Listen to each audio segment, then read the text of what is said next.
Welcome दोस्तों, स्वागत है आपका हमारे चैनल स्टार्ट स्टडी में। आज हम लोग देखने वाले हैं पुष्पी पौधों में लैंगिक जनन। तो चलिए देखते हैं पुष्पी पौधों में लैंगिक जनन कैसे होता है।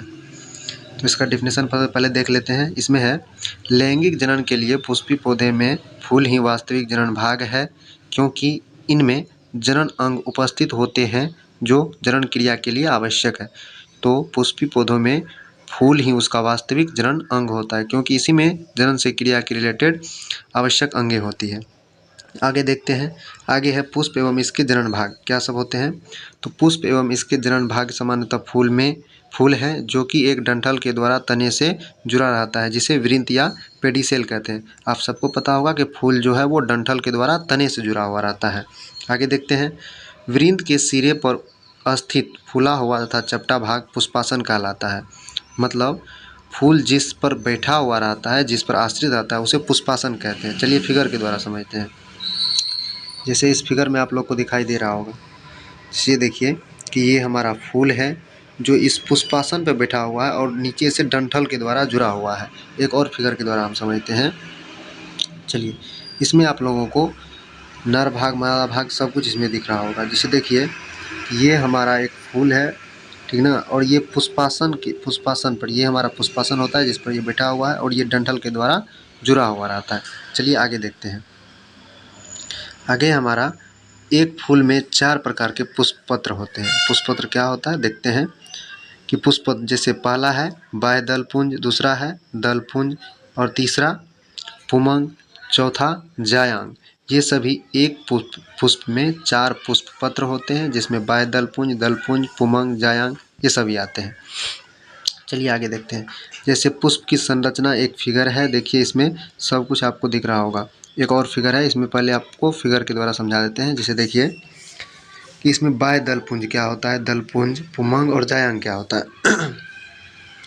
दलपुंज जैसे फूल की सबसे बाहरी पंखुड़ी जो होती है उसे हम लोग बाह्य दलपुंज कहते हैं। जैसे ये देखिए आप लोग को, ये बाह्य दलपुंज हो गया। पुष्प की सबसे बाहरी पंखुड़ी बाह्य दलपुंज होती है और उसकी आंतरिक पंखुड़ी जो होती है वो दलपुंज होती है। जैसे ये रेड कलर का भाग आपको दिख रहा है, ये दलपुंज है, और ये जो हरा कलर का आपको दिख रहा है जो बाहर में है, इसे बाह्य दलपुंज कहते हैं। इस फिगर में समझते हैं। ये बाह्य दलपुंज हो जाएगा ये, और उसके बाद ये सभी क्या हो जाएगा, दलपुंज हो जाएगा, ये सभी जो है चौड़ा भाग। उसके बाद है पुमंग। तो पुमंग जो होता है वो नर भाग का हिस्सा होता है। पुष्प के नर भाग का जो हिस्सा होता है जिसे हम लोग पुमंग कहते हैं। ठीक उसके बाद जायांग जो है वो स्त्री केसर का भाग होता है। जैसे इस पुष्प में आप लोग को दिख रहा होगा, ये जो आप लोग को छोटे छोटे भाग दिख रहे हैं, ये सभी पुंकेसर है, ठीक। और ये जो है स्त्री केसर होता है। तो इसमें क्या होता है आगे देखते हैं। चलिए पुमंग, पहले पुमंग देख लेते हैं। यह पुष्प का नर भाग होते हैं जिसमें कई लंबी लंबी रचनाएं होती है, जिन्हें हम लोग पुंकेसर कहते हैं। अभी आप लोग ने देखा था। उसके बाद है पुष्प। फूल का वास्तविक नर भाग पुंकेसर ही होता है।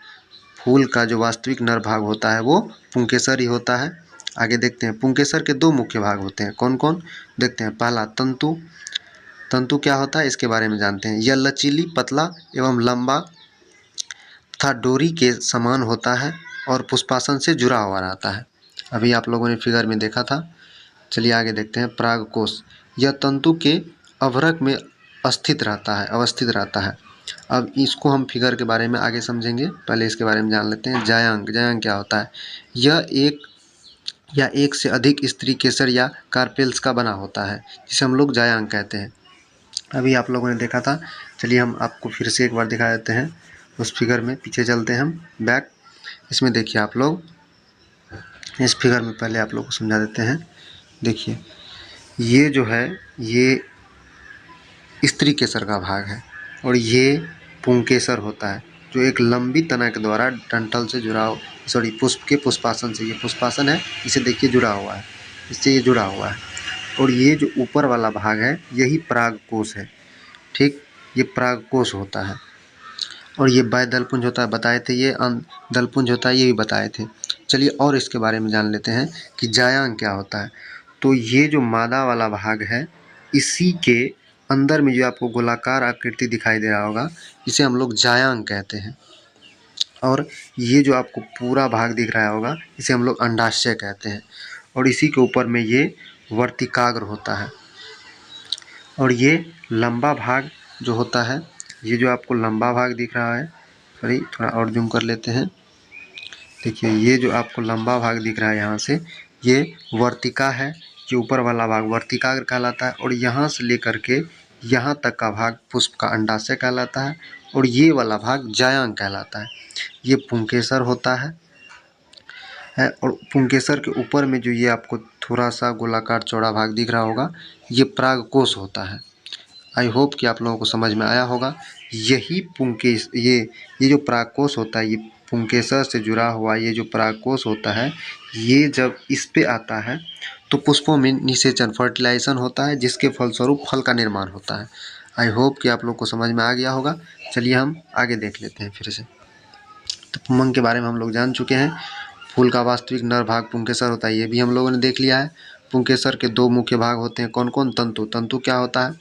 तो अभी बताए थे, यह लचीला, पतला, लंबा तथा डोरी के समान होता है, जो पुष्पासन से जुड़ा हुआ रहता है। और परागकोश क्या होता है? तो पुंकेसर का सबसे ऊपर वाला भाग जो चौड़ा भाग होता है उसे हम लोग परागकोश कहते हैं। अभी हम लोग ने देखा था। जायांग क्या होता है? तो यह एक या एक से अधिक स्त्री केसर या कार्पेल्स का बना होता है। जायांग पौधे का मादा भाग होता है। यह भी हम लोगों ने देखा था। चलिए आगे देखते हैं। आगे है हमारा स्त्री केसर के 3 भाग होते हैं। कौन कौन से? पहले देख लेते हैं। पहला होता है अंडाशय, अभी बताए थे हम फिगर में, फिर से बता दे रहे हैं। यह स्त्री केसर का आधारीय भाग है जो पुष्पासन से जुड़ा रहता है। अंडाशय समानतः फूली हुई रचना होती है, फिगर में हम लोगों ने देखा था। चलिए आगे देखते हैं। वर्तिका, अंडाशय से एक लंबी एवं पतली वृत्त जैसी रचना निकली रहती है, जिसे हम लोग वर्तिका कहते हैं। ये भी हमने फिगर में देखा था। आगे वर्तिकाग्र, वर्तिकाग्र के शिखर पर फूली हुई छोटी चिपचिपी रचना होती है, जिसे वर्तिकाग्र कहते हैं। तो वर्तिका के ऊपर में आप लोगों ने एक चौड़ा सा भाग देखा था, जो जिसे हम लोग वर्तिकाग्र कहते हैं। अंडाशय क्या होता है? तो अंडाशय के भीतर बीजांड रहते हैं। ये बीजांड अंडाशय की अंदरूनी भित्ति से जुड़े रहते हैं। और अगला स्टार पॉइंट देख लेते हैं। बीजांड के भीतर भ्रूणकोश होता है, जिसे मादा युग्मक या अंडाणु कहते हैं। तो बीज में ही बीजांड होते हैं, जिसके अंदर भ्रूणकोश पाया जाता है। चलिए आगे देखते हैं हम लोग। परागन क्या होता है? तो परागन मुख्य रूप से 2 प्रकार के होते हैं, स्वपरागन और परपरागन। क्या होता है उसके बारे में जान लेते हैं। पहले परागन क्या होता है इसके बारे में जानते हैं। तो पराग कणों के परागकोश से निकलकर उसी पुष्प या उस जाति के दूसरे पुष्पों के वर्तिकाग्र तक पहुँचने की क्रिया को परागन कहते हैं। परागन 2 प्रकार के होते हैं, कौन कौन? स्वपरागन। स्वपरागन क्या होता है? जब एक ही पुष्प के परागकण उसी पुष्प के वर्तिकाग्र पर पहुँचते हो या उसी पौधे के अन्य पुष्प के वर्तिकाग्र पर पहुँचते हो तो इसे स्वपरागन कहते हैं। जैसे स्वपरागन केवल उभयलिंगी पौधे में होता है, जैसे सूरजमुखी, बालम इटीसी। दूसरा है परपरागन, क्रॉस पॉलिनेशन। जब एक पुष्प के परागण दूसरे पौधे पर स्थित पुष्प के वर्तिकाग्र तक पहुँचते हैं तो इसे परपरागन कहते हैं। जैसे फिगर के द्वारा हम समझ लेते हैं परपरागन और स्वपरागन क्या होता है। चलिए हम पहले जूम कर लेते हैं। चलिए आप लोग को यहाँ पे एक फिगर दिख रहा होगा, इसमें देखिए कि ये 2 पुष्प हैं। इसमें पुष्पासन क्या होता है ये सभी हम लोग देख चुके हैं। ये देखिए पुंकेसर का भाग होता है। कलर मैं चेंज कर लेता हूँ ताकि आप लोग को अच्छे से दिखाई दे। ये देखिए, ये जो आप लोगों को दिख रहा है ये है पुंकेसर का भाग और ये परागकोश होता है। अब मान लीजिए ये 2 फूल है। जब इस फूल का ये परागकोश इस फूल के इस स्त्री केसर के वर्तिकाग्र पर पहुंचेगा, तब जो फर्टिलाइजेशन होगा इसे कहेंगे परपरागन। देखिए इसका पुंकेसर वाला भाग इसके स्त्री केसर वाले भाग पे आ गया तो ये हुआ परपरागन। लेकिन जब इसी का परागकोश इसी के वर्तिकाग्र पर पहुंचेगा तो इसे हुआ स्वपरागन। स्वपरागन में क्या होता है? अपना ही परागकोश इस पर आ जाते हैं, इसे हम लोग परागकण कहते हैं। तो स्वपरागन में क्या होता है कि एक ही पुष्प का परागकोश उसी पुष्प के वर्तिकाग्र पर पहुंचता है। लेकिन परपरागन में क्या होता है कि किसी दूसरे पुष्प का परागकोश उसके वर्तिकाग्र पर पहुंचता है, उसे हम लोग परपरागन कहते हैं। तो ये परपरागन स्वपरागन के क्या फ़ायदे होते हैं हम आपको शॉर्ट बताते हैं। जैसे देखिए ये स्वपरागन में क्या होता है, एक ही पुष्प के परागकोश उसी के वर्तिकाग्र पर पहुँचते हैं तो इसे हम लोग स्वपरागन कहते हैं।